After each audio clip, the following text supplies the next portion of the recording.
Hello and welcome to the stories of Northern life from the Sault Ste Marie Museum.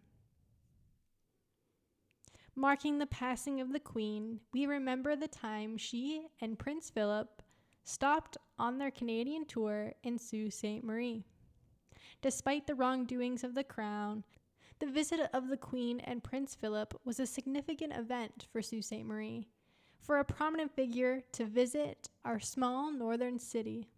The intentions of this episode are to share with you the direct history of Sault Ste Marie and the historical events in this area. With that said, I would like to take you through what happened that day they visited Sault Ste Marie. Their Canadian 45-day tour was a celebration of the official opening of the St. Lawrence Seaway. Stops included Waterloo, Guelph, Stratford, London, Windsor, and Sarnia. Let's go hour by hour of the royal visit to the Sault.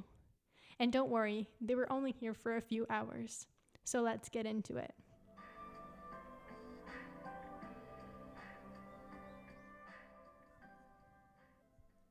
"11 a.m. It was a Wednesday, July 8th, 1959. That Queen Elizabeth and Prince Philip arrived, having parked their royal yacht, Britannia, at the locks in Sault, Michigan. They were surrounded by an entourage of 50-plus boats, including the RCMP and the U.S. Coast Guard, warships, freighters, motorboats, and even sightseeing boats. In preparation for the visit, no expenses were spared. Algoma Steel alone spent $125,000 on decorating the plant and another $20,000 on its hotel, the Windsor Park. 12 p.m. They docked at Clerk Park from the royal barge, stepping off the boat onto the ramp lined with a red carpet. The unsteady water caused the carpet to slide into the water a few inches, and the Queen caught her foot, so some said. Slips on carpet, regains balance. Ordinary Day in Monarch's Life is the title of an article by the Sault Star detailing the incident. They focused on the relatability of the royal couple almost losing their footing, proclaiming them as real people. The band was playing God Save the Queen as they took their first steps in Sault Ste. Marie. But this initial greeting lasted no more than 10 minutes, and they were headed up East Street and down Queen to reach Bellevue Park. There, the two were greeted by the Hargreave quadruplets: Jennifer Ann, Janice Barbara, Joyce Carol, and Joan Diane. The only all-girl quadruplet born in Canada at the time, with only 5 other quadruplets born in Canada too. 12:35 p.m. They leave the park going west on Queen to Pine and up Pine to Wellington, west on Wellington to Brock, south on Brock to the Windsor Hotel for lunch.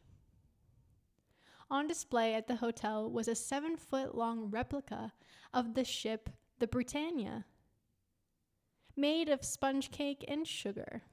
Pastry chef Paul Rondeau worked 3 weeks to create an incredible and edible masterpiece. Also on display was a scale replica of the original Sault Canal. We have the model in the collection here at the Sault Museum, though it is not looking as fully decorated as it once was. It was actually on display in our last rotating exhibit in our Durham Gallery, Land, Air, and Sea. 1:30 p.m. Lunch was served. At the lunch provided by the city, the Queen and Prince had a chance to talk to Sidney Lewis Penherwood. Penherwood was actively involved in the local militia in Sault Ste. Marie and was named Lieutenant Colonel of the 51st Sioux Rifles when it was formed in 1913. Penherwood was posted overseas in 1915. He was there promoted to colonel and stationed at the Windsor Great Park, the estate surrounding Windsor Castle. After an unexpected interview with King George V A friendship between the two men had begun and lasted until his return to Canada. The royal family remembered Penherwood, and in 1939, King George VI requested to meet Penherwood during his stop in Sudbury. And then again during this visit with the royal family, he got to meet Queen Elizabeth and Prince Phillip. It is now 2:30 p.m., and they are done lunch and headed towards the steel plant. They are given a tour of the oxygen steel plant and plate mill.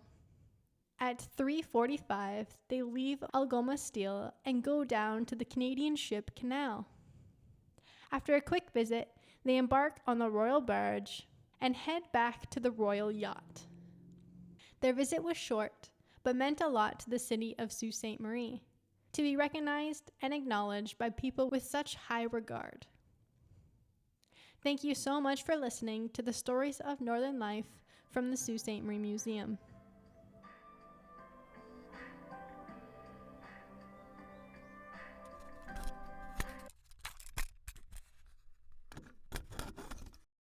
We recently got our hands on new recording equipment, meaning we have the means to conduct oral history interviews, which means we can have you, the people of Sault Ste. Marie and area, come on the podcast and talk to us. We can record the information and collect it for future use or use on the podcast directly. Your history is what the Sault Museum is all about.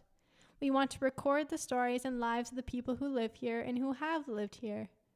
So please reach out to me by emailing student4@saultmuseum.ca with the interest of sitting down and chatting about Sault Ste. Marie history.